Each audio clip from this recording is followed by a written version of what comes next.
Okay, welcome to the November 2017 version of Green Infrastructure, Climate and Cities. For those of you joining us for the first time, presentations are recorded and posted on the CC Run website, so you can check into any of the previous ones going back to 2014 that we've had. We usually have 1 to 3 speakers per month, and we have sort of an opportunity for engagement after the presentations and discussion.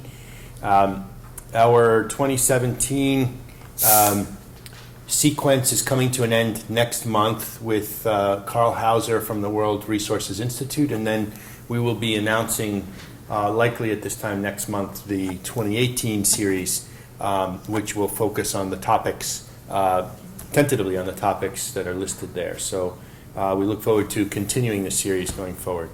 But today, we've got 2 colleagues and friends, Erica Svensson and Lindsay Campbell from USDA Forest Service, who are out of the urban field station in New York City and have been looking at different ways that people use and steward green spaces. And so they'll talk to us today about their stewardship and engagement work. Interestingly, a couple of years ago, they also gave a joint presentation, and so we're looking forward to seeing the updates since that past presentation. So Lindsay and Erica, you're up. Let me transfer control. Or let somebody else do that. Okay, great. Can you hear us? We can. 1 second. All right, we're ready for you to share. Okay, great. Thank you. Hi there. Hi, everyone. Let me just get the PowerPoint up. Now, can you see us also, or just the slides? Yeah, we see I'm you. fine with just the slides. Yeah, we see you in a tiny video window, and we see the slides. Okay. So take Great, it away, great. and then we'll do some questions and answers when you're done. Well, thank you very much. We are delighted to be here again at the CC Run seminar webinar. Thanks again, Franco, and your group for inviting us. And we're ready to talk about understanding and supporting stewardship to enhance social resilience. As Franco mentioned, Lindsay and I work with the U.S. Forest Service. We are research social scientists, and we're based out of our New York City office, the urban field station there. And we've been at this work now for a number of years, looking at the intersection between humans and their environments, really with a special interest in understanding all aspects of environmental stewardship and how that can play a role in strengthening our society.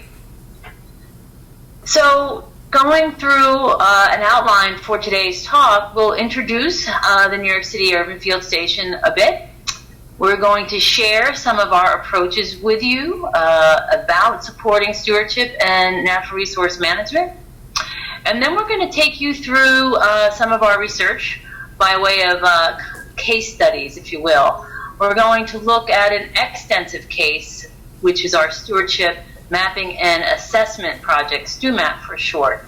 And here we are capturing kind of a larger landscape scale way of understanding stewardship and stewardship capacity. Then we'll go through an intensive case, one which looks, literally a little closer on the ground, on the street corner, if you will, looking at types of stewardship and how they are connected to social resilience. And we'll share some of our findings mainly from some acute and chronic disturbances that have happened over the years, including September 11th, as well as Hurricane Sandy. And then we'll open it up for discussion. And we're going to, as we often do, sort of tag team this. So Erica will lead off the intro. I'll share the StuMap case, and then she'll close with landscapes of resilience. But we'll chime in on each other's portions if we miss something. Okay, so the New York City Urban Field Station. Actually, Franco Montalva was one of our first scholars in residence, and it really was a great partnership and collaboration. But we have a physical space in Bayside, Queens. It's a residential facility as well as a laboratory, and we're really modeled after the U.S. Forest Service experimental forests, which have been around since the 1930s. There's about 70 to 80 of these forests, and the focus is really on looking at longer-term research, collecting data over time, and really bringing that data in support of managers, as well as informing the scientific literature. So we have kind of a motto, if you will, or kind of a mission statement, which is to improve the quality of life in urban areas by conducting and supporting research about social ecological systems and natural resource management. So not unlike the National Forest in New York City, we are looking at the city as a social ecological system and are really focused on a number of different relationships that are happening and taking place in the city. And I would just add, so, you know, the Forest Service doesn't own or manage any land in the city. So we are the research partner, and New York City Parks is the largest land manager in the city. They manage about 30,000 acres citywide, so they are our primary partner. We also work with universities like Drexel, so in addition to Franco as a scholar in residence, we've had many Drexel students working on green infrastructure monitoring who stay in residence there, and just wanted to spend some time giving folks that context so they realize that this is a field station where they can apply to stay anywhere for free if you're doing research in 3 days to a month. So we have our web link at the end for those that aren't familiar with the field station. Okay, so the context for our work is around disturbance, changes in the landscape, in human conditions, and we've looked at this many times from the perspective of a terrorist attack on September 11th. We've looked at conditions following an EF5 tornado in Joplin, Missouri, and we've looked at these conditions in response to Hurricane Sandy, as well as kind of more chronic disturbance like fiscal crisis, particularly in cities during the 1970s and 80s, and looking at how the environment, sometimes the very thing that has caused the disturbance, if you will, how the environment can be a catalyst for recovery, for revitalization, and to help strengthen social resilience, which I think by this time we know is really quite important for all aspects of recovery. So the context for our project is really looking at civic engagement, social resilience, and stewardship. And we're feeling in many ways that they're having kind of a moment, if you will. And we joke, or is it a movement? Oftentimes, people want to engage with environmental stewardship because they need help maintaining their project. This is a very basic and practical function or response, usually by government, to say, okay, we built this stuff, now who's going to maintain it? And that's why environmental stewardship or volunteer engagement or civic engagement is so appealing on this very practical level. But there's other reasons, and we would argue even, I think, more important reasons, because this type of engagement, this kind of stewardship, particularly in the aftermath of a disturbance, can really help knit together societal functions, social cohesion. It builds trust. So it's kind of doing double duty of not only helping on an actual physical project, environmental stewardship actions that is, but it's also helping to strengthen our society in our democratic practice. So we've long been interested in looking at how the simple act of planting a tree, if you will, or caring for a community garden, or tending or creating a bioswale can actually strengthen our society. Yeah, and the only thing I'd add to that, this image you see at the right, at the left, you see the Million Trees planting, which was obviously it was a public-private partnership, but engaged thousands of New Yorkers in these acts of civic engagement. But at the right, so that's the stewardship that sort of looks like hands-on work. At the right, you see Central Parks Conservancy held a gathering of environmental educators to think about how they frame and define stewardship. And these are some of the words that came out, which start to get us thinking about some of these other functions like advocacy and education, or even the ethic behind stewardship, like responsibility or care. So that while it does involve hands-on work, it also involves these other sort of forms of practices and knowledge bases that we call upon in enacting stewardship. Yeah, and I would just add too, Lindsay, that when we do look at this relationship between environmental stewardship and civic engagement, we do find that it produces certain interesting things that are of interest, I think, to many of us here. It also, it becomes not only a gateway for strengthening social trust and cohesion, but also we've been finding these innovation clusters that are out there, much similar to the tech clusters that we see. It also leads to new ideas about green jobs and a restoration economy, if you will. And it's a new way to present and to reframe environmental education as people having an active role of being positive agents of change. Often we hear the narratives about, human beings are destroying the earth, but obviously at the same time, we can be really active and positive agents of recovery and change. So the way that we work at the Urban Field Station on a good day is we try and be as interdisciplinary or transdisciplinary as possible.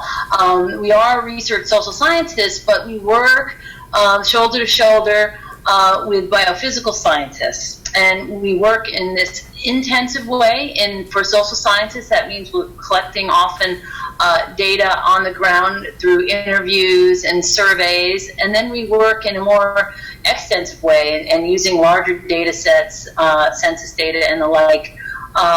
We offer that as a way of understanding our methods, similar to the ecologist who's working sometimes at the plot level in the field, and other times using larger, remote sense data and land cover data.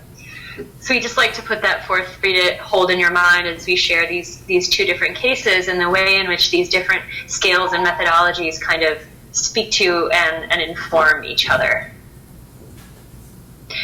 So I'll start with the extensive case from StuMap, which some of you may have heard about before, but we're happy that we are in the midst of a pretty massive update right now. But can talk about what is entailed in that. So I sort of hinted at this earlier in how we're defining stewardship. We have this quite broad definition, looking at conservation, management, monitoring, transformation, advocacy, and education. We think all of these are forms that environmental stewardship takes. And this could be, these images you see here are about the land, but we're interested in the whole urban ecosystem. So land, air, water, waste, toxics, energy. In fact, this whole function of transforming has really emerged for us quite clearly out of the work in sustainability in the last decade, where some stewardship is really, it's sightless, it's the metabolism of the city as we try and transform energy systems, food systems, waste flows. So we're excited to track some of these emerging groups that aren't necessarily working in such place-based ways. So that's our definition of stewardship, and it's a little different than some of the other ones that are out there. And if I can add, it's a way that we also, as Lindsay said, we're casting the net purposely quite wide because we're trying to capture and understand the interactions, instead of lumping people into these categories according to site type, like all tree planters do X or all bioswale tenders do Y, but often they're the same people, or they span, or they connect in new and interesting ways. So we like to try and understand, again, getting back to that systems framing, the whole of stewardship. So we like to start with why you would do StuMap or sort of what it is, and it's a data-driven set of tools that are for multiple audiences, so natural resource managers, funders, policymakers, educators, stewardship groups themselves, and the public. Really anyone who wants to understand this broader picture of stewardship than sort of their subset that they might already be familiar with. And we'll walk through the method and how that works, but its aim is to highlight the existing stewardship gaps and overlaps. So where civic stewardship is happening, what capacities are on the ground, how we can build on that to promote broader civic engagement, enhance on the ground work, and then build more effective partnerships among these stakeholders. So we're drawing a lot in our examples from New York, but we're happy to share that a growing number of cities are adopting this methodology. So it means we can start to think about making comparisons across space and over time, which is really exciting to us as researchers in thinking about how a method travels and gets adapted. So again, the motivation when we started this project in the early 2000s, there was a lot of emphasis on thinking about green infrastructure, your word, but mapping the biophysical assets. So at left is a map of parks and gardens and green streets in the city, which was very important work, simply to even recognize that greening in the public right-of-way or community gardens are part of urban nature as well. But there were a set of us, practitioners and researchers, who said, well, we also need to sort of flip this on its head and think about the social infrastructure, meaning the groups that are involved in caring for those spaces. So many cities have fairly accurate private property maps, tax maps and the like, where who owns private land. Public agencies have a pretty good sense of where their authorities lie and their territories and jurisdictions are. But what about this third sector, meaning civil society or the civic realm? How can we represent, visualize, and therefore, give rise to some of these civic stewardship groups, including not only the ones that capture headlines or attention or get funded very often. So there's really an equity and inclusion reason to doing this as well. So the map you see at right is 2,800 civic stewardship groups that were in our sampling frame in 2007, just mapped to their address. And that alone was eye-opening, at least to our agency at the time, which thought, okay, how many of these groups can there really be in the city? And I think we would all agree in the last 10 years that maybe this map has become less surprising as urban greening has been on the rise in people's general consciousness, but now we have a methodology to really track how it changes over time. So our research question is, how do we understand the social, spatial, and temporal interactions among actors working on stewardship? Or in other words, who takes care of New York City? Or really anywhere on the planet. This method was developed for New York City, but there's nothing particularly urban about it. It can be applied at a regional scale. It can be applied in a rural place. We're really excited to see what happens when this gets applied in different places. So in yellow here, you can see all the places where StuMap has been implemented or is underway, and in white are a couple places that are working on proposals and trying to get off the ground. And in Hawaii, there's actually two projects, one on the Big Island and one forthcoming on Oahu around Honolulu. So this is all through Forest Service networks, university cooperators, and other partners that this has spread. And the method has been adapted a little bit in places based on timeline and resources, called different things. In Paris, it's called Civic Act, but we're all sort of sharing lessons learned as a practice. And I'll add, because it's such a big issue, how to capture who takes care of a place. Even in New York City, we've had several StuMaps, meaning, we're going to show you a little bit about our StuMap project that we're undertaking right now. But in the past, we've looked at just the waterways, the New York, New Jersey estuary. We've also worked with students who have drilled down at the neighborhood level and looked really deeply at a particular neighborhood, as opposed to kind of that city-wide lens. So there's different ways scales at which you can apply the method. So a lot of interest in how StuMap has been used or what the impacts might be, and a lot of the folks that were involved in creating StuMap in the first place, the data providers, those are the very same users of the data. So the agencies and large NGOs who work with local groups who want to understand that larger system, as I said. But also funders like local community foundations and some of these other NGOs are interested in how the data can be used for needs assessment as well as equity planning. We'll give an example of that. And you can read the list going down. So design firms who want to understand local stakeholders, neighborhood groups who want to find other local partners, and then a lot of different uses by scientists like us, both social scientists, but also biophysical or interdisciplinary scientists who want to put it in conversation with other data sets. I mean, that's the hope of doing long-term research. We set out with a particular research question, but people can take this public data and use it in different ways. So if there is anyone who wants to play with at least the old 2007 data set, please get in contact with us. We're happy to, make that available. So definitely open for students and additional faculty collaborators.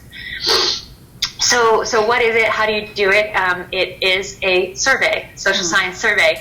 But a really key step is the first step, which is building the database of these groups, because there is no master list of stewards in X or Y city. You have to create it. So all these logos that you see are groups that work citywide, and there are analogs in Philly like PHS, who maintain lists of groups with whom they work. So it's an act of organizing and trust building and kind of coalition building to get folks to share that data, and kind of see that the whole is greater than the sum of its parts, if you will. So in 2007, we had these 20 different data providers.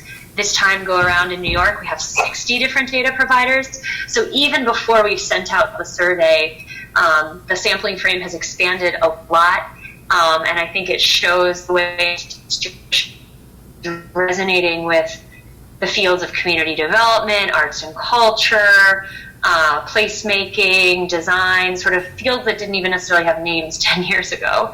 And so then we send out the survey online and by mail, and we ask questions about organizational characteristics, geography, and social networks. And then there's a later, more intensive stage where we do interviews, and I'll share some results from that.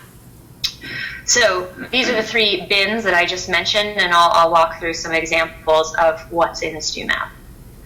So the org characteristics, who are these groups? This really provides a window into, as we said, civic capacity, just understanding their age, their degree of professionalization, their staff size, their budget, their fiscal status, and then these kinds of physical sites where they work. A lot of what we found in New York is that there's a really powerful grassroots environmental movement here. A third of the groups have 0 or 1 paid staff and budgets of under $1,000. So to the point of making these groups visible, these are groups that would not just be on the 501c3, registered nonprofit tax rolls, but they're there and they're providing a really important function. Another important note is that they're not all environmental groups. They're block associations, they're civic associations, they're youth groups, they're senior groups, and they engage in stewardship to advance their sort of quality of life agendas in different ways. So there is this powerful grassroots. What you don't see as much in this slide is that we also have a really highly professionalized sort of set of brokers with budgets of over $1 million that work citywide, that play a really important function in the network, and I'll get to that in a couple of slides.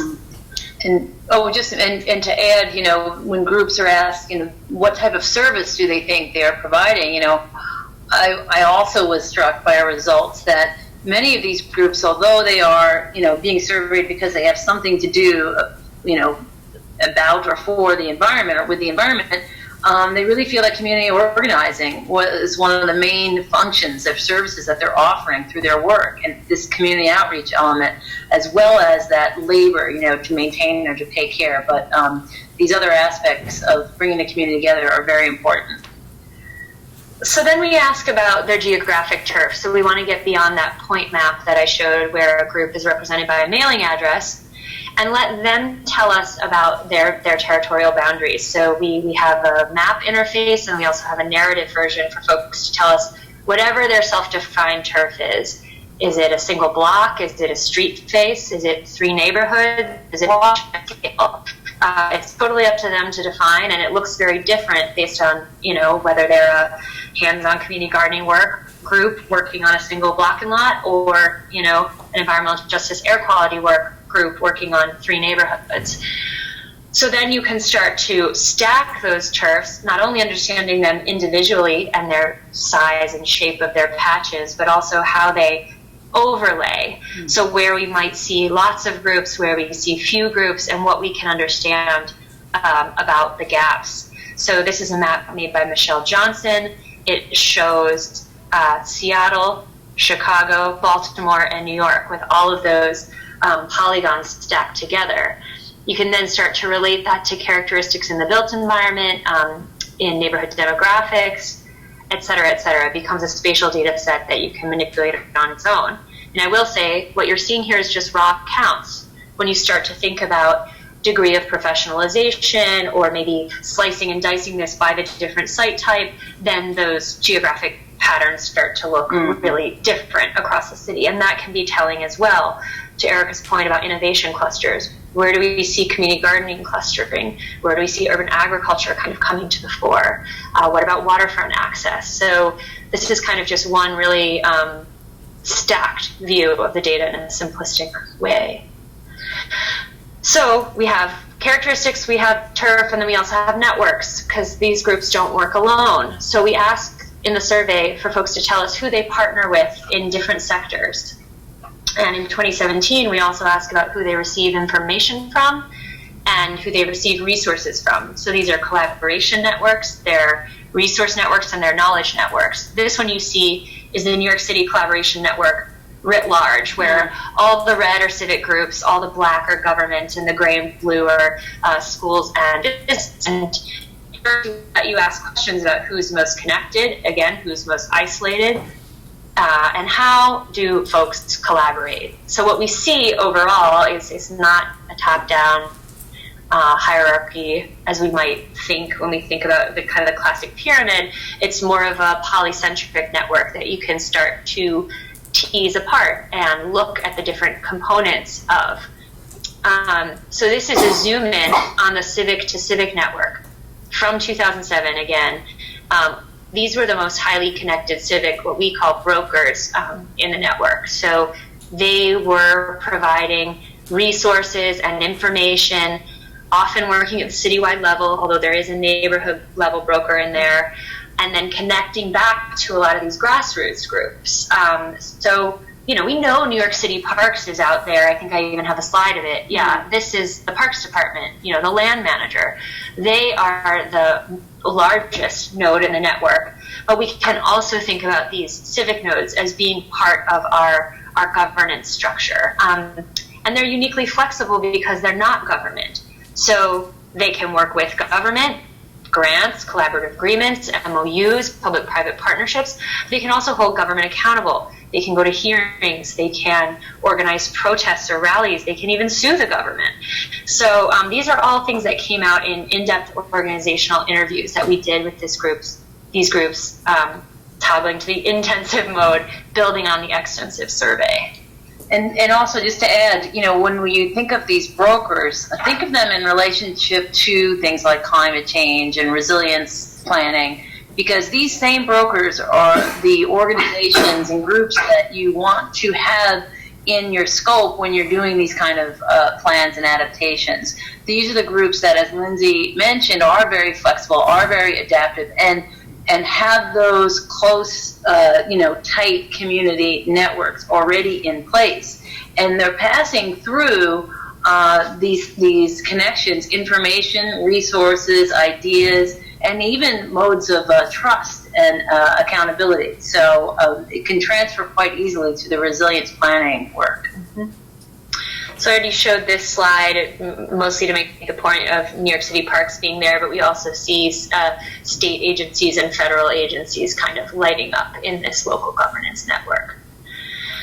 This is drawing from a slightly different data set than StuMap, but I use it as illustration. So this is in a recent book that I published where, again, if you tease apart the network, we can start to see different patterns there. So at left, we have the network around urban forestry, and NYC was being written, our city's sustainability plan, and the blue nodes are government groups there, and the yellow are civic, and the red are business, if you can see those. But it's a more highly centralized, more government-led network. A lot of resources were put through the mayor's office and the New York City Parks Department. $400 million went into the city's budget to kind of transform the urban forest through the Million Trees campaign, whereas the Urban Agriculture and Community Gardening Network has a lot more of these kinds of civic brokers that we were just talking about, the yellow nodes in this case. So it looks a lot more like a social movement, which makes sense in the context, as Erica was talking about before, of the sort of 1970s disinvestment and fiscal crisis that led to these vacant lots with groups adopting them.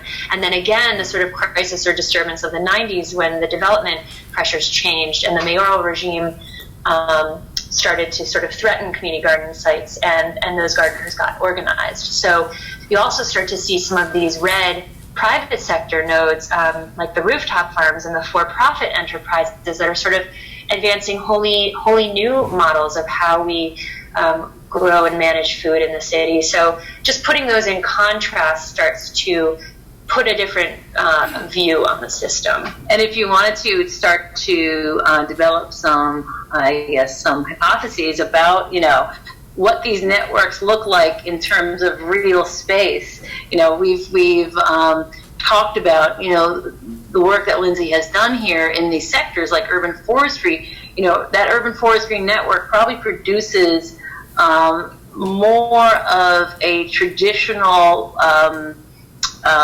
form of the city, kind of trees dead, replace it. Maybe you're changing the tree pit side a little bit to allow for a bioswale. These are important shifts, and we know, but in the urban network reflects a more, I think, significant, form or change to the form of the city, because they're dealing in such a more expansive way in terms of rooftop farms or vacant lot conversion. It's just kind of what we kind of play around of what these networks mean in terms of changing or reinforcing the form of the city.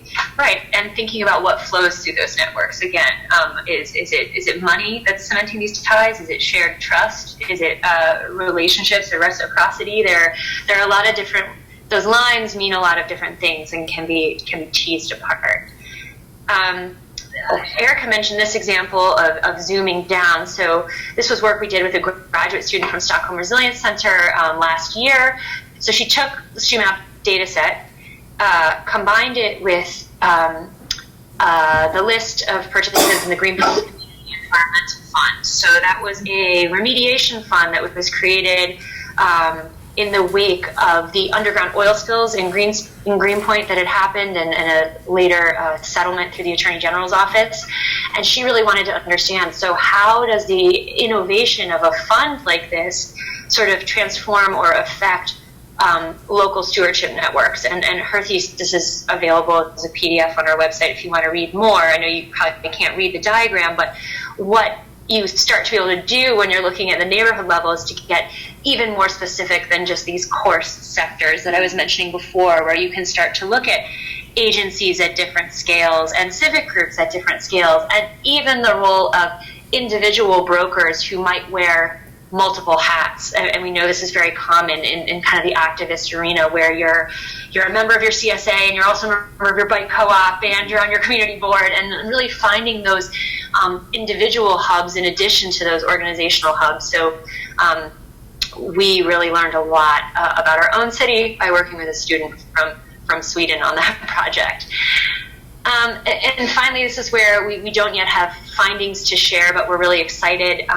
We've been talking about 2007 a lot, but the current 2017 survey is open in New York City, and it'll be our first longitudinal repeat of StuMap. Baltimore will be doing their update next year. Seattle is working on theirs.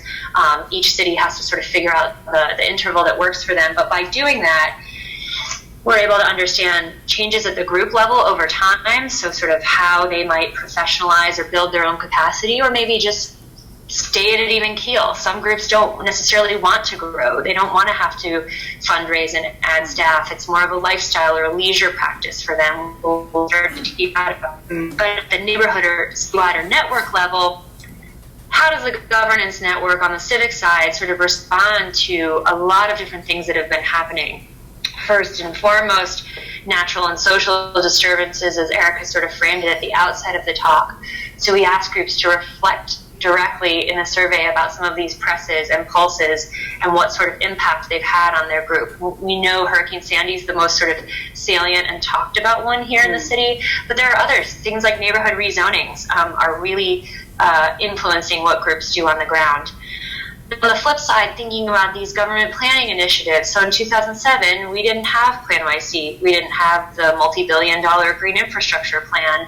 We didn't have Vision Zero around transforming the streetscape to get rid of traffic fatalities. So the mayoral regime has really been innovating and doing a lot around sustainability. So how do groups sort of reshuffle or align or actually introduce new arenas that then get taken up by the mayoral regime. We'll learn more about that.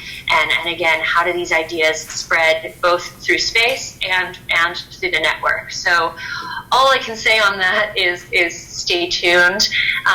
The survey is closing right before Thanksgiving, and we'll be analyzing data throughout 2018 and making it available in a lot of different ways. So that's, there's the research results and the peer-reviewed publications, which I've already shared, some citations too, but really important to us is that this is public data and it's meant to inform adaptive management. So OASIS is a public GIS. It's where the 2007 New York data lives right now. We're building a new ArcGIS Online portal that will be on Forest Service servers that can host StuMap data for any of the cities where it already exists, and also provide a template for, future cities that want to come online.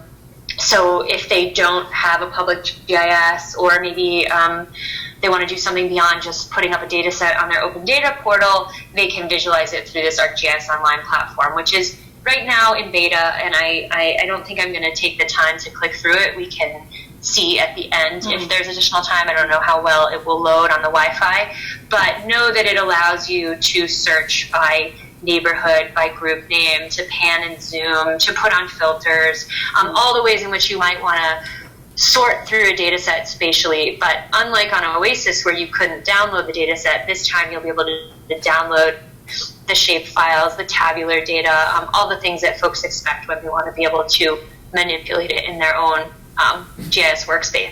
We do things like just queries for managers or groups who don't even have GIS or just want the output really quickly.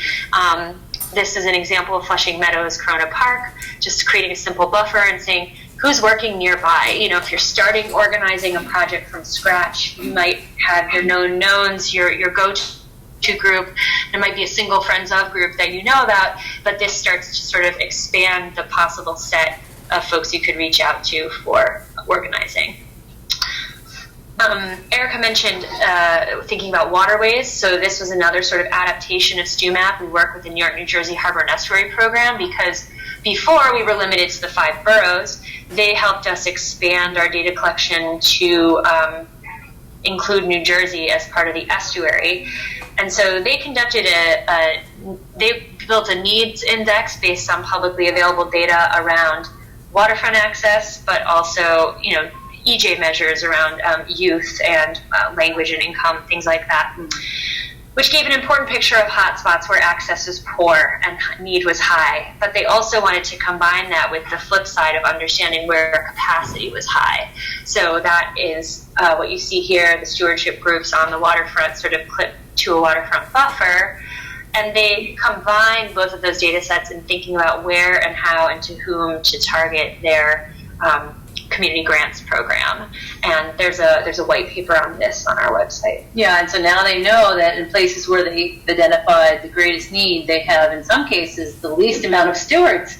So it gives some direction for grants that they provide and also the work that they want to do in partnership in places like New Jersey.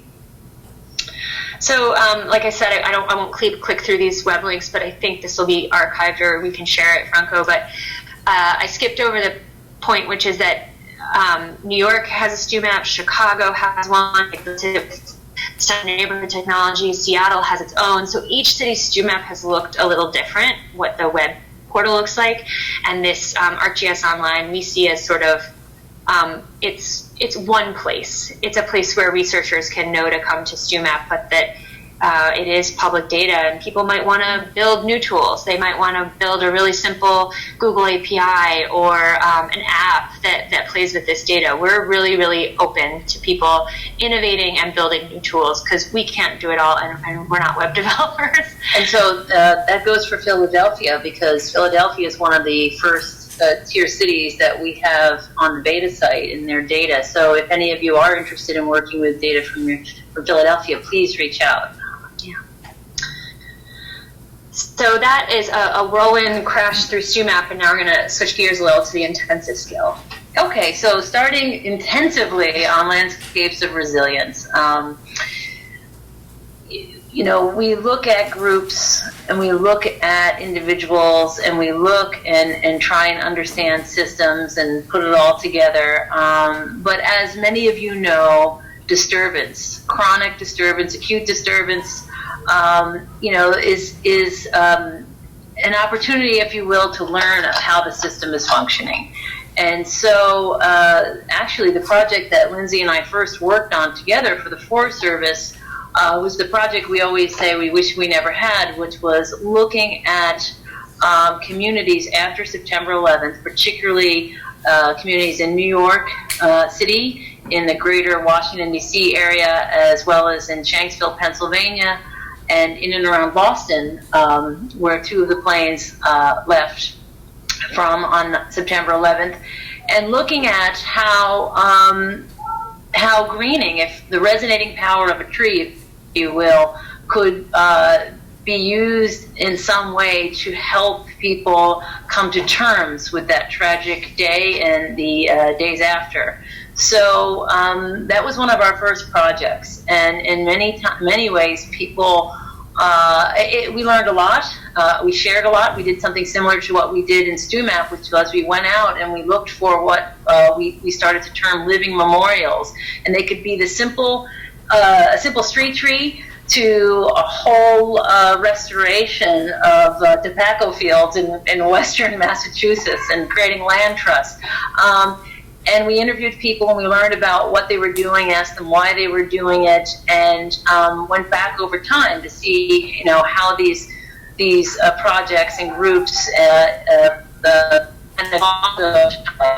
and so, one of the things that we learned is that the individual, if you will, or the group of friends is an important part of the recovery cycle. We see environmental stewards in many ways as green responders to a particular disturbance. After people are attending to that immediate period of, emergency response, there's the longer road ahead towards recovery. And we find that, environmental stewardship has an important role to play. And so part of what we did at that time was really kind of bringing that to light, visualize what kind of was, in some ways and in sometimes dismissed as a nice to do, as trying to understand it as a real underpinning or a critical element of a neighborhood's recovery, of an individual's recovery, and even a larger societal recovery. And when we did that work early on, we got a lot of positive feedback and engagement, but it was also seen as a September 11th thing, if you will, an anomaly, something that was just akin to that particular moment in time. But then we started to look at this dynamic in other types of disturbances, like the tornado that struck Joplin, Missouri, or Hurricane Sandy in our own backyard, if you will, and started to look a little bit more deeply of how greening plays a role in recovery.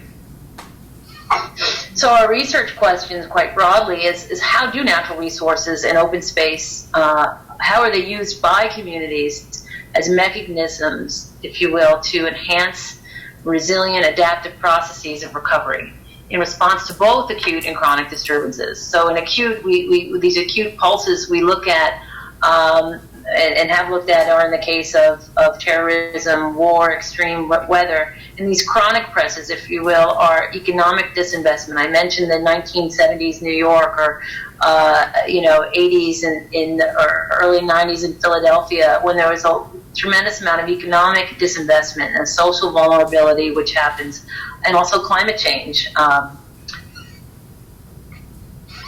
And we're going to draw upon two cases here. One is the post-September 11th Memorial Green Spaces and the post-Sandy Community Garden.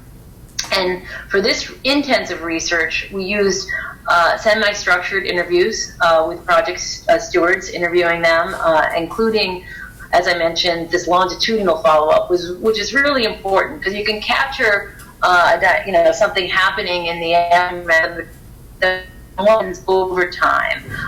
Do these aspirations, these ideals that people aspire to, the passion that they have at the moment, how does that look as time moves on, as different disturbances happen or different narratives blend in. We've also used participant observation. We've attended and engaged in many different events around a disturbance, and photographed them and been a part of those events as a participant. And we've done deep ethnographic, late in the day observation of the everyday work of these stewards, and looked at it over the course of multiple seasons, and taking field notes and debriefing. And so just to give you a sense of scale, after September 11th, we had about 117 sites where we interviewed and did site visits in the areas where Erica mentioned, over the course of sort of 2002 to 2004, that kind of initial multi-year window. And then 14 and 15 years later, we went back and revisited about 30 of those sites and re-interviewed sometimes the same stewards, sometimes the group had transformed, but really to get at this long-term question that, we know some things about emergence in the 1 or 2 years later, that there is this sort of reorganization and kind of window that happens where people really want to do something. But how does that translate 14, 15 years later, even to youth who maybe don't have the salient kind of conscious memory of the event, and how does sort of environmental stewardship transform? How does the function of the site transform? Some remain very sort of true to the original intent, and others start to blend the narrative and bring in other sort of capacities. And then for this post-Sandy example, we really focused on a single site, so a single community garden, but again, over multiple seasons. So the project kind of unfolded over 2013 to we're really wrapping up this fall, 2017. So over 4 years, gardens have a seasonality. They're never really done, but who sort of enters in and out of that kind of garden group, how do materials flow to that site, how does kind of micro level changes in the site design happen. So we get pretty darn intensive when you come down to the single site scale. And what we found by looking at these many sites over time, intensively, through the seasons as well, is that we found a stewardship to be a very important indicator of social resilience. This notion of stagnant, and sometimes it manifests itself in people feeling very angry, if you will, or annoyed or frustrated by what is happening around them. And it is because they have a particular attachment to a place. And so we try and look at that and understand that. And more often than not, it's environmental stewards, these green responders, who are usually acting on behalf of some form of place attachment. In terms of collective identity, that's another trigger for us that is expressed through environmental stewardship and is an indicator of social resilience. When you see people coming together, creating messages or a project, or even kind of what people write on a sign, welcome to this very special place, or the naming of things, is representative of a collective identity that's really important to the continuing function and resilience of a community. This notion of social cohesion, of people really trusting each other. And maybe they don't trust everybody. Maybe they don't trust government. Maybe they don't trust the local developer down the street. Or maybe they do. We look for different ways that groups after a disturbance are starting to come together. And environmental stewardship is kind of the third person in the room, if you will. It's a way during times of conflict and upheaval and disarray for people to start to knit together and build trust again. And sometimes their networks start to grow. So we look at how environmental stewardship, and what we have found is environmental stewardship is a really profound way to strengthen social networks and that social cohesion, but also to change them and expand them in a way. We look the example of the garden that we had the privilege to, the gardening community that we had the privilege to study after Hurricane Sandy, that group really expanded its social networks through the redevelopment of that garden. And they moved beyond their site, and it was on a public housing site. And, you know, before Hurricane Sandy, their networks looked like one in one way, and after Hurricane Sandy, and because of the garden, again, that third person in the room, they were able to become connected to all the other urban agricultural and restoration projects happening in and around the Rockaways. And they really expanded their networks, their resources, their information, their ideas, and strengthened the trust they had outside the boundaries, if you will, of a public housing project.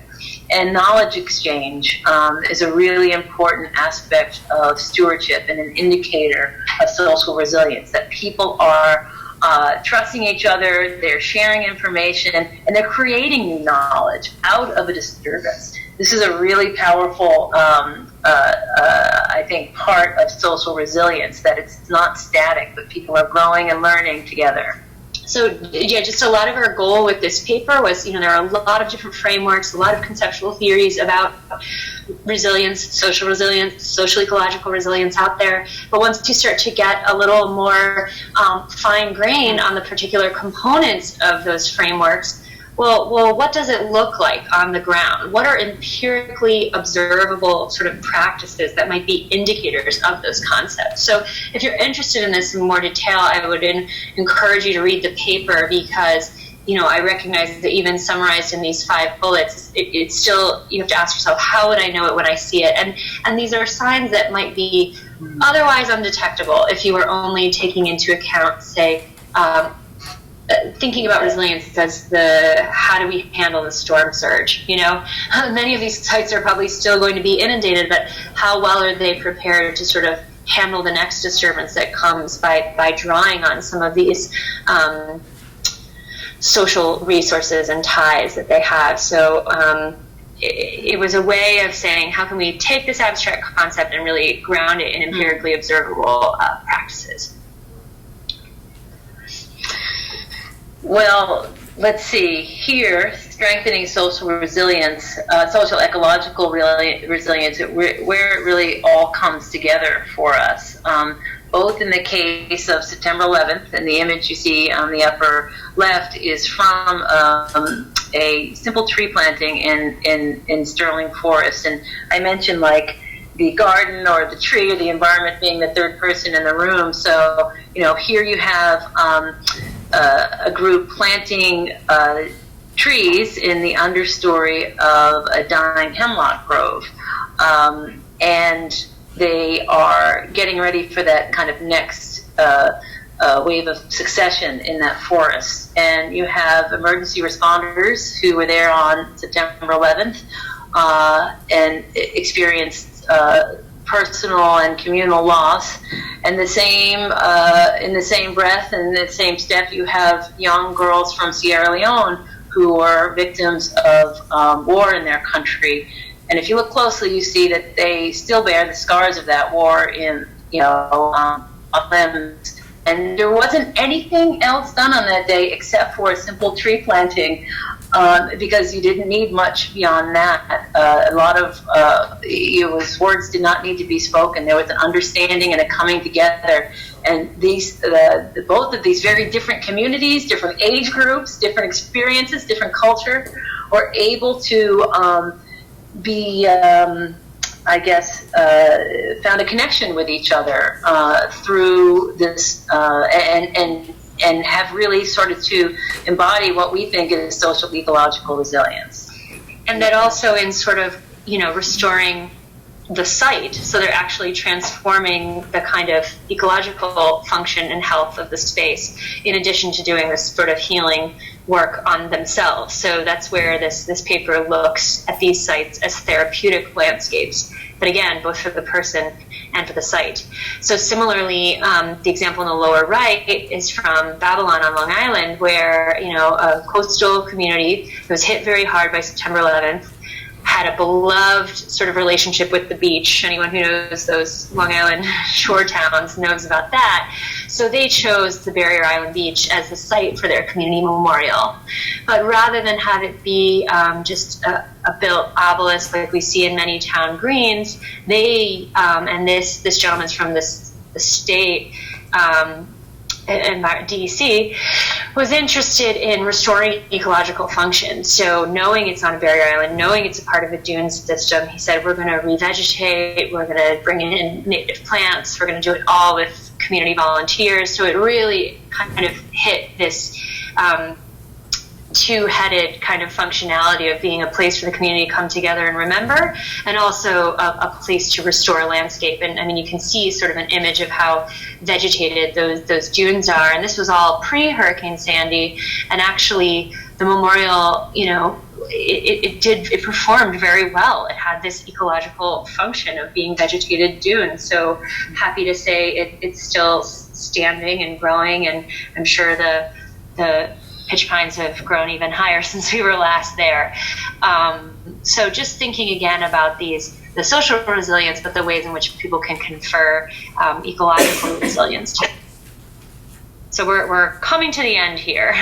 Oh, conclusion. That is the end. All right. So to wrap up, in terms of what we've learned about understanding stewardship and cultivating resilience, this notion of the green responder, the civic steward, and, you know, we asked the question of how do we harness their capacity, if you will, cultivate potential in the future. We think, you know, a lot of our work has been to how to visualize, how to recognize, how to see the green responder. But now that we do, how do we really build capacity there? Do you want to switch off and on? Oh, sure. I guess the other thing I would add to that end, not to plug our own work too much, but we're sharing cases mostly from New York, but we're working on a publication right now called the Green Readiness, Response and Recovery, a Collaborative Synthesis. So it's a Forest Service edited volume that looks at cases of this kind of community stewardship in the context of disturbance all across the country, a couple of international cases. It'll be available in early 2018 and free online. So it has examples from other kinds of disturbances. So invasive pests, wildfires, some of the urban disinvestment, and sort of how communities, NGOs, and even other federal agencies besides the Forest Service are thinking about this relationship and really putting stewardship forward as part of our recovery strategies. And then, you know, we often think of our design capacity, our technology, the machines, if you will, as innovations. But the formation of these stewardship groups, of that green responder, as he or she evolves into a group, as that group evolves into a more formalized organization, develops networks, and has a physical turf that they are caring for, this is a social innovation, right? And that we must include and understand alongside all of our technical and design innovations, and maybe even of course integrate with them one day. So we ask always the question of how do we, you know, understand these groups as a social innovation and foster new forms of collaboration and governance. And this need for flexible and unprogrammed space. I mean, often in these cases, you know, at the intensive level and at the extensive level, you know, many of them and many of these social innovations were born out of either a disturbance, a chaotic time, or, you know, physical space that was unprogrammed, that was vacant. And, you know, you can't tell a city planner that they need to plan for unprogrammed space. It gets pretty complicated and strange, but if we just push it a little bit more and really try to understand what we mean there, how can we create a space in our society so that people can, after a disturbance, do something, that they can contribute, that they can integrate and create these places of social meaning and new place attachment. And this notion, of course, of nature, again, sometimes the very thing we're battling against, how is it and how we can embrace it as a restorative mechanism, and how we can see nature not only as a buffer, really, but a platform for supporting well-being and the co-creation of ecosystem services, which include biocultural services as well. So those are some of our topics we hope, you know, to take up in discussion with you, but we also had some reflections about methodologies, because a lot of what we're also sharing is a methods talk. So just, you know, for folks who might be I don't know exactly who's in the room, but engineers, ecologists, natural resource manager folks, just to see the possibilities that are opened up in considering the social. You know, there is no nature culture divide, right? But we are the dominant, the kind of keystone species in our cities. So how can we understand, analyze, visualize human use, value, and meaning making and stewardship of natural resources? And what sort of possibilities does that open up for our management approaches that we might miss if we didn't consider them? But in doing so, to use replicable approaches, because we're qualitative researchers, we understand the power of story. It is important, but people really want things that can be used across space and over time in order to do comparisons, evaluations, forward-looking planning. So just to think a lot about the replicability and scalability of method is crucial. And finally, to visualize the unseen, which I think is a theme in a lot of our talk. We didn't show you, half the maps that we have, but to map those civic networks, to make those stories and practices visible, and just provide a new way of seeing both the opportunities and the gaps that are there. That's really at the heart of our work, and we'll be interested to hear if any of you have methods or innovations along these lines. So. Can't read the body language in the room. Sorry we went a little long, but these are some of our co-authors, collaborators, funders, and if you go to our website, you can find all of those publications free for download. You don't have to go navigate the journals. And also our contact info is there if you want to get in touch afterwards. Just thank you. Thank you.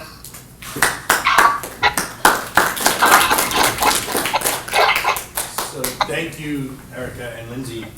As usual, my synapses are going off. I have all kinds of questions, but I will hold my tongue and open it up to questions in the room or online. If anyone has anything to bring up for discussion.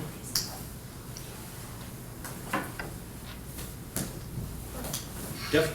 I just wanted more information on how we can do this in Philadelphia, what has been started. It sounded like it was in beta or something. Is there any more details on the Philadelphia application of this, or for the nature of the map? Can you hear the question? Yeah. Okay. Michelle? So right now, the beta site is just being built for. It's being tested with the New York data, but the Philly data will be able to be put online shortly after that. If you just want to play with data sets and not necessarily work through the ArcGIS Online portal, I can just put you in touch with our colleague Michelle Johnson, and usually, at least for New York, all we do is a data sharing agreement, and then we make it available to folks. So the portal you'd have to wait for. The data set we could probably share with you. You want to follow up? I just wanted to follow up. So how long does it take people to actually populate this? Like, it's so hard to survey the groups, and you ended up with thousands of people. I just know it's hard to get people to sign up. So how long did it take you to really get a robust, participation in this, and make sure you had all the groups and knew everybody? Yeah, absolutely. I mean, we keep the survey open itself for 6 months. And, we're still, we know that's a snapshot. That's a moment in time. We're also dealing with general, social science response rate issues. Like we're going to be really happy if we get to our 20%. So there are many more groups out there than we have this data for. So this is where you start to reach up against the limits of research and kind of management applications. I would say even before that 6 months, there's the process of building the database, which I talked about, which in New York here was probably another 3 to 4 months this time around, because we really wanted an inclusive process of making sure all the citywide stakeholders were at the table, were a part of the project, had an opportunity to give input on the questions themselves. So we're not just, give us your data. We're asking, what do you want to know about this network? And then to clean and analyze the data and make it available another 3 or 4 months. So really, it's a year-long project. The neighborhood scale study was done over the span of 3 months with one graduate student. So really, like any research question, it's at what scale with what sort of intensity. But this question you ask about capturing groups in real time would really be, you're starting to get beyond research and into development, into application, to be able to say, okay, we're going to do this really rigorous, replicable, longitudinal repeat every 10 years because we think that has merit, the same way the census does. But also groups change and leadership changes. And so what if we were to create a lightweight app where groups could add themselves to the map who just missed the survey when it was open. So that's something we are looking for partners that want to build that with us, because it's a little beyond our research mandate. But it feels like, at least here in New York, it feels like the time is right.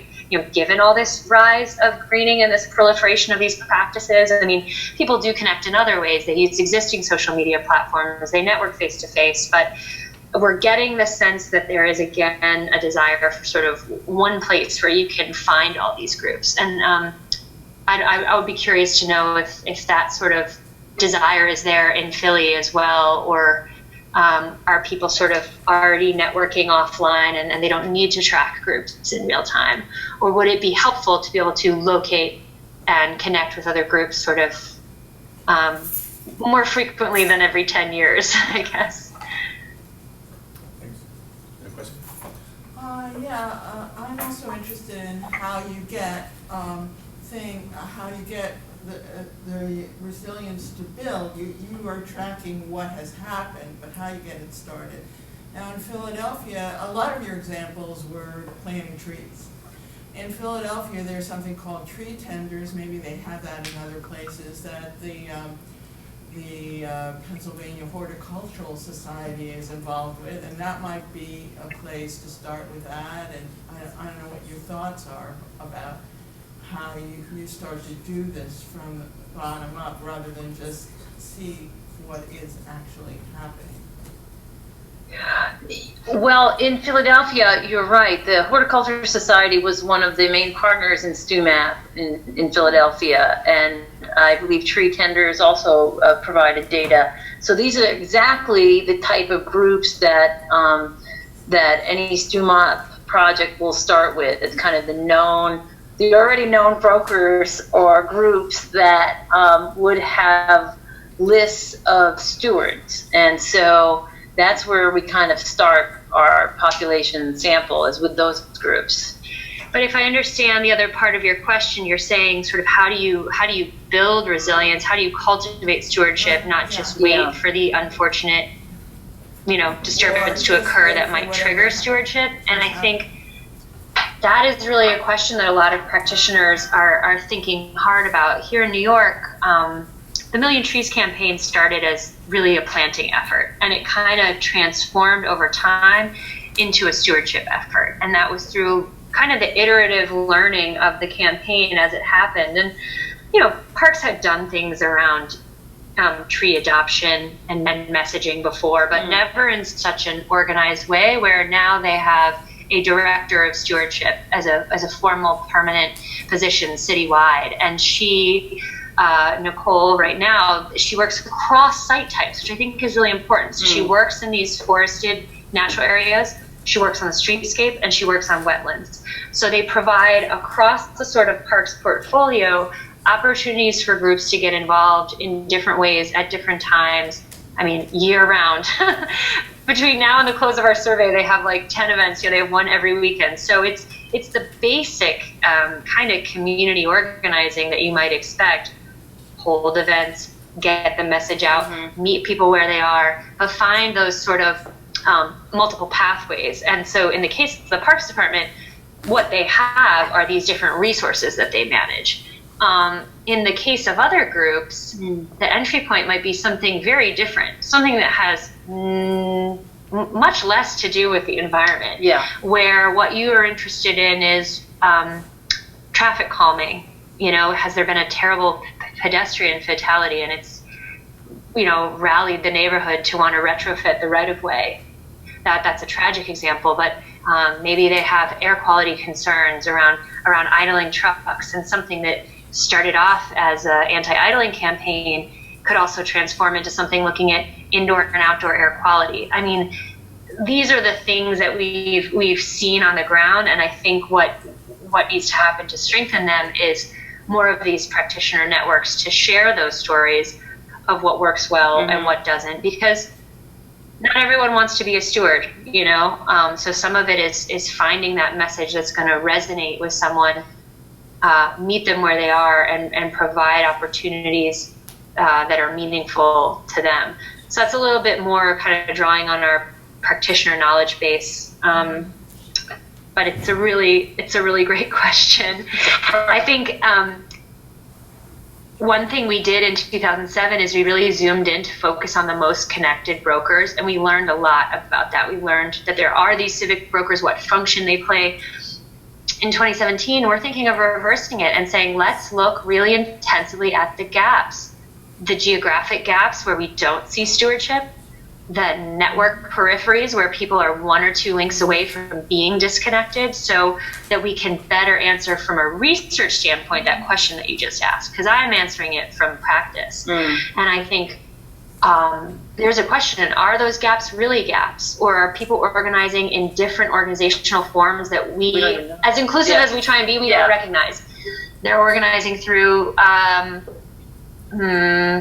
groups of friends that don't identify as a group, Right. or through distant ties that are actually among immigrant communities in other spatial locations. You know, once you start to think about social relations and not just spatial ones, the question explodes a lot. So I think you're spot on in your question to say, how do we understand those gaps and what can we do about it?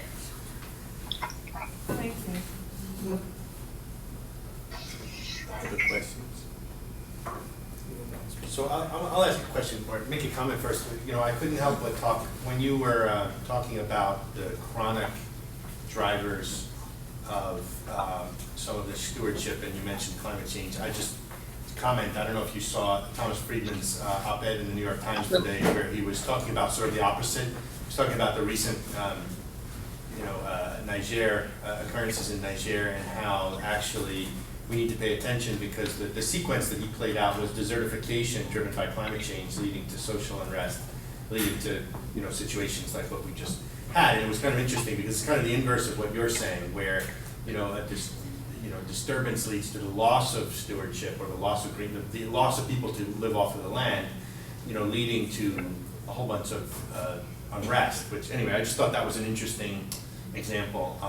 But I was curious, having worked both in New York and Philly, and reflecting quite a bit about the differences in organization that I see in the two cities. And I could be wrong, but I get the feeling that New York is sort of unique because of sort of the infusion of resources that have gone into some of the NGOs. There's a sort of more formal degree of organization. It always appears to me, I could be wrong, but that the stewardship is sort of, there are these organizations that are formal organizations that sort of lead or draw, infuse the sort of civic environment with some energy that in other places may not necessarily be available. So, you may have a more decentralized model of, I don't know, again, this is all hypothesis, but just based on my empirical observation, a more sort of individual-based, someone who goes to, the police station meetings and then goes to work on a community garden and then is involved in the school board, where you don't have, a lot of sort of economic resources being inserted into the NGO community. So I'm just wondering, is that, if that is, now that you've shown this map of all these efforts to replace or to redo StuMap in different parts of the world, where does sort of money play a role in the networking and sort of the distribution of organizations? Because I know, having moved out of New York, there's this perception from people outside of New York that New York is kind of in a, kind of a special case. And I'm just curious what your reflections are. Yeah, I have several. I don't have one clear answer. I think we can both reflect. I mean, I think there's a lot to learn. One thing we have to look at is the city size, the population density, and the sort of overall kind of structure of the economy or the political economy. So yeah, New York has a lot of resources in aggregate. It also has a lot of spatial unevenness, right? So we do have neighborhoods that are more disinvested and look a lot like places that aren't New York City. So maybe trying to understand the patterns of what's going on in those neighborhoods, as opposed to maybe some of the places where capital's really flowing. And I think we'll learn a lot there in the comparison between New York and Paris, like both being really prominent global cities, but with very different kinds of governance contexts, where the French mode is much more kind of traditionally EU and nation state kind of top-down environmental governance, and less of this sort of emergence that we see. So what are the differences and similarities there, even when we're looking at two very kind of high-profile global capital cities? Yeah, and I would just chime in, and to the extent that the stewardship action that we're tracking is linked to disturbance, it's the timing of things.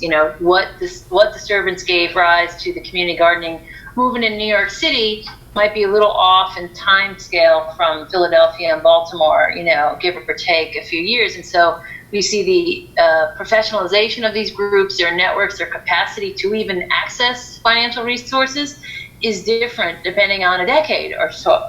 So there's the timing issue, but what persists is we see the green responder, if you will, in all of these cities, in all of these political regimes. We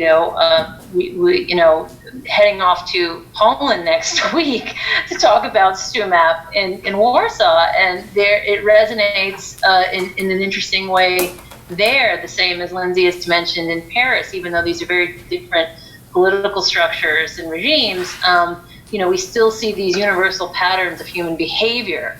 And but your question, Franco, about the resources is one that is a great research question. And I think this is where we really have to tease apart what we mean by stewardship and start to maybe compare apples and apples and look at site types. So community gardens in Philly, I would argue, are probably not that different, maybe in timing, but from community gardens in New York, the same kind of disinvestment, vacancy, sweat equity, community cohesion.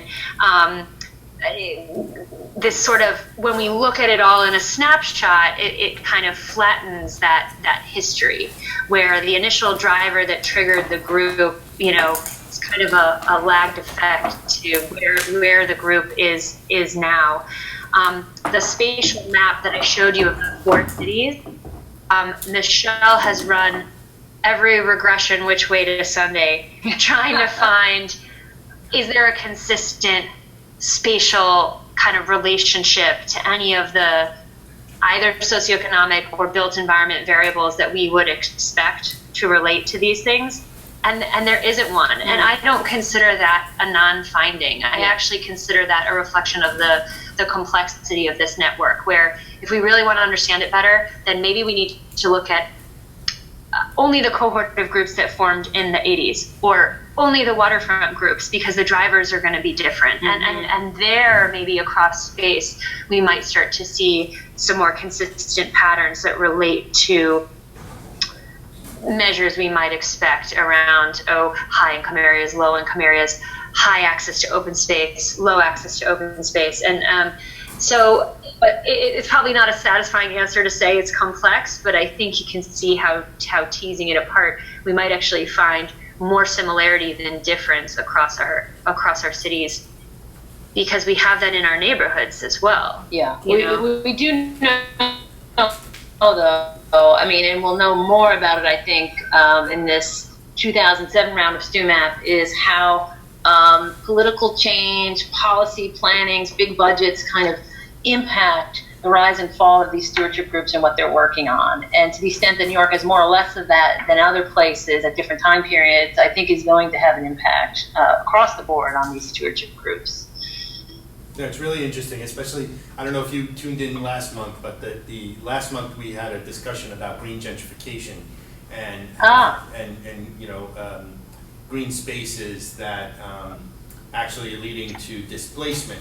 And, yet you have, so you would, there could be this sort of perverse situation where you get a green space and a lot of stewardship, which then raises property values and actually destabilizes from, in some ways, a neighborhood. So it's really interesting to think of these different models, and I'm not surprised that you're not seeing consistencies across places because, these dynamics, real estate markets are as variable as anything else. So very interesting. Absolutely. We'll look at that one online, right? We can look at the earlier webinar. And I think, there's a lot of conversation around that here, both among scholars and among activists. There's a real attention to that. There's a real awareness of that. Our colleague James Connolly, who worked on StuMap with us when he was at Columbia, he then went to Northeastern. Now he's actually at an institute in Barcelona, and they're setting out on a really interesting multi-year study that's going to be both quantitative and qualitative, so very extensive, and then following up with intensive cases where they try and look at places where there have been sustainability campaigns or plans, and then yes, no, picture a sort of 2-cell box, and then with and without displacement and gentrification, and then really try and understand, well, so where do we see greening with and without displacement, and where not, and how can we tease apart when these threshold effects sort of might happen? Because there's a lot of lore, there's a lot of fear, and there's not a lot of kind of extensive data on that. But I will say that the overall kind of, the affordability crisis is just as much a driver here in New York of kind of on the ground action as is something like climate change or an acute event like Sandy. So people are puzzling through this and realizing that this, the strategies again can't be siloed to deal with it. So our, the current mayoral regime has really taken that on. What Plan YC looked like under Bloomberg is not the one NYC under de Blasio, and they're both quote unquote sustainability plans. And one has created, now universal pre-K and many more 100,000 units of affordable housing. Does it solve the affordability crisis and the underlying real estate market drivers? No, but there are things that kind of mayoral regimes could do, and I would say sort of similarly civil society actors are puzzling through what strategies they can take on.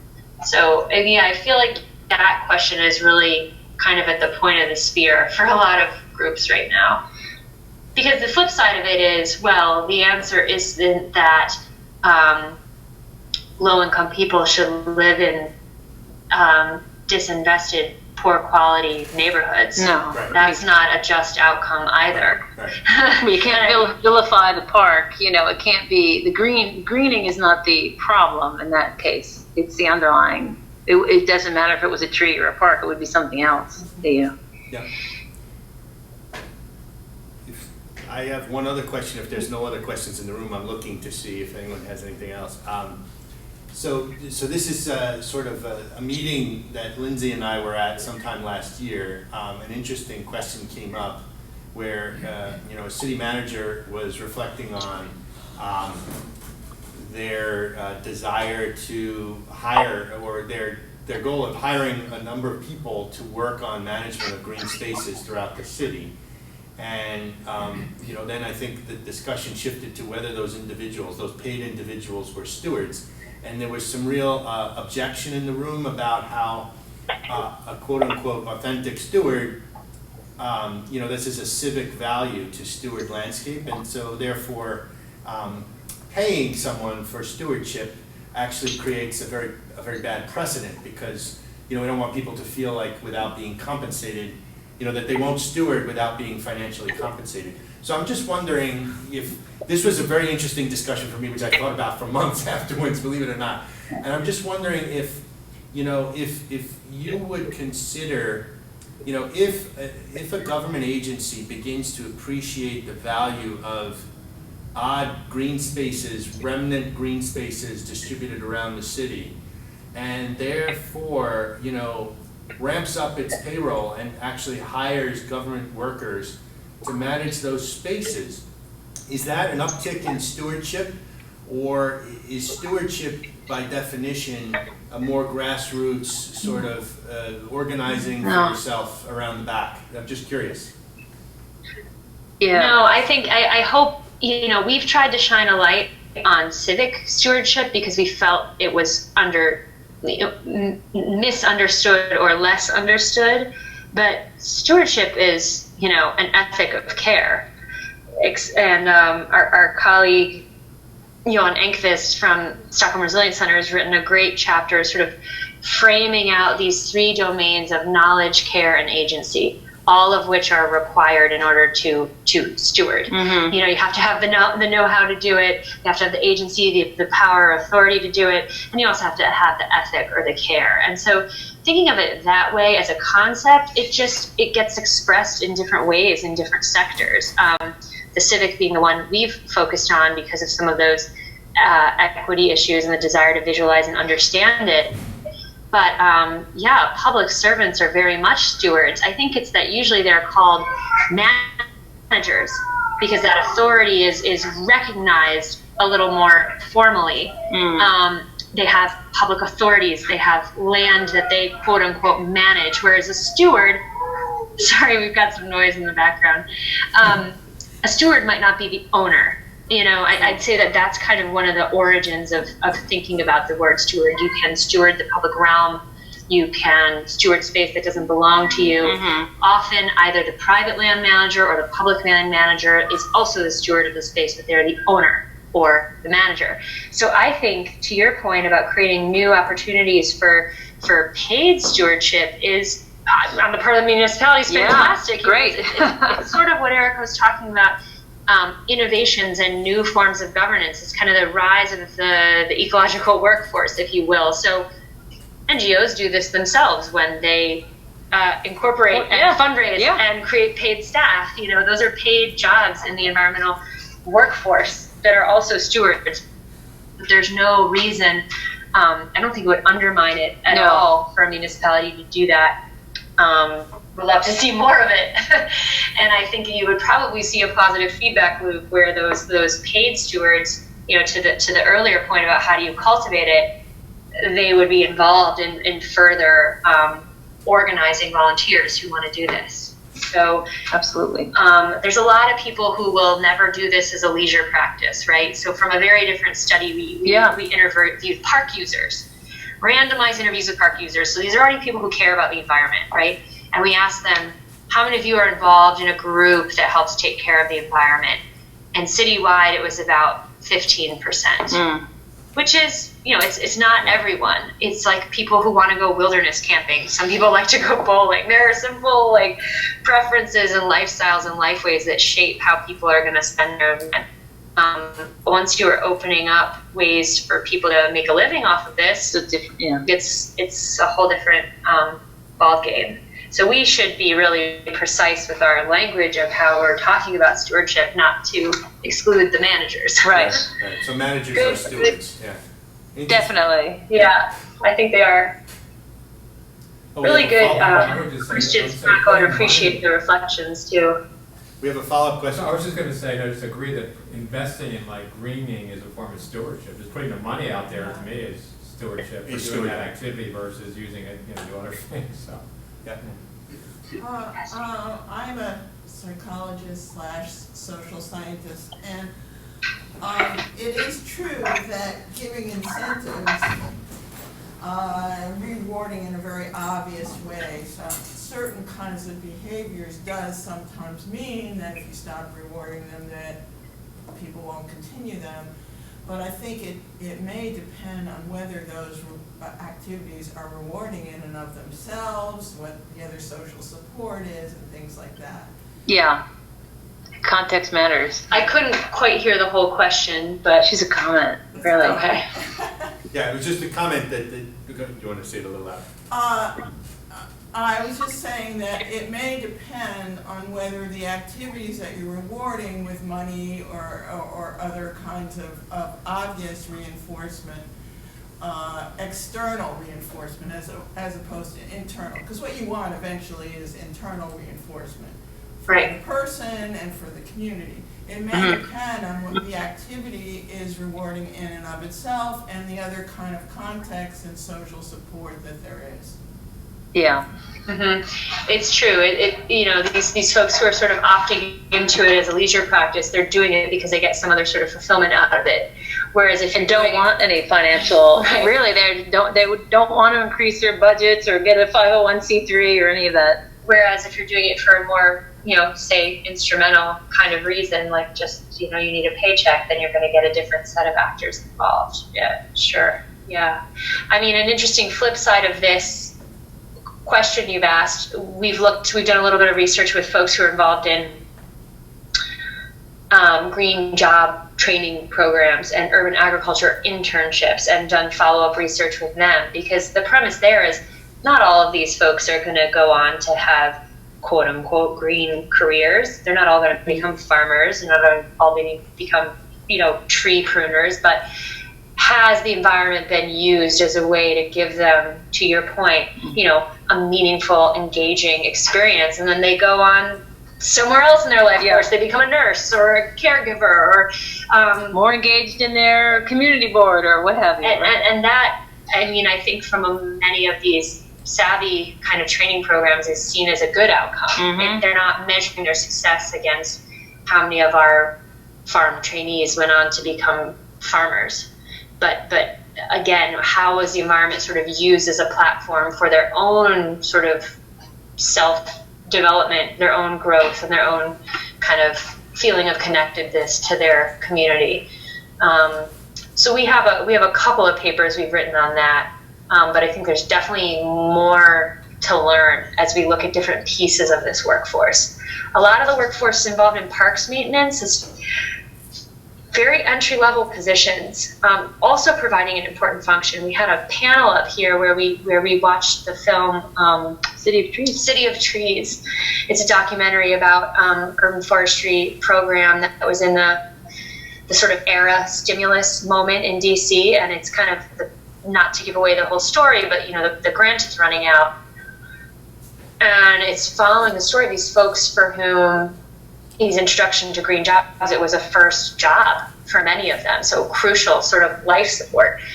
And we had a panel where New York City Parks was there, and they have this employment program, and we learned it's one of the largest kind of post-release to job employment programs in the country. And the only function they're providing is, it's not a career pathway per se, but it's that first job when no one else will hire someone who's been incarcerated, and it's a paycheck and it's stable work and it's 6 to 9 months. And this is an arrangement that exists in our city. I don't know if Philly has something similar, but where essentially social service dollars that would be used for post-prison release then sort of fund the Parks Department to employ these folks. These are a lot of the people that you see doing maintenance work. So understanding the particular needs of that community and providing the kinds of wraparound services and, to your point, social support that is needed to help it become even more than just a first job, I think is an area that people are really thinking about. So an interesting area of development. Yeah, for sure. Okay, well, I guess we've exhausted the questions. Thank you so much. It's always great hearing about where this work's going. So, see you soon. Tune in next Thank month. you. Thanks all. for having us and for your attention. Okay. Take care. Bye-bye. Bye-bye.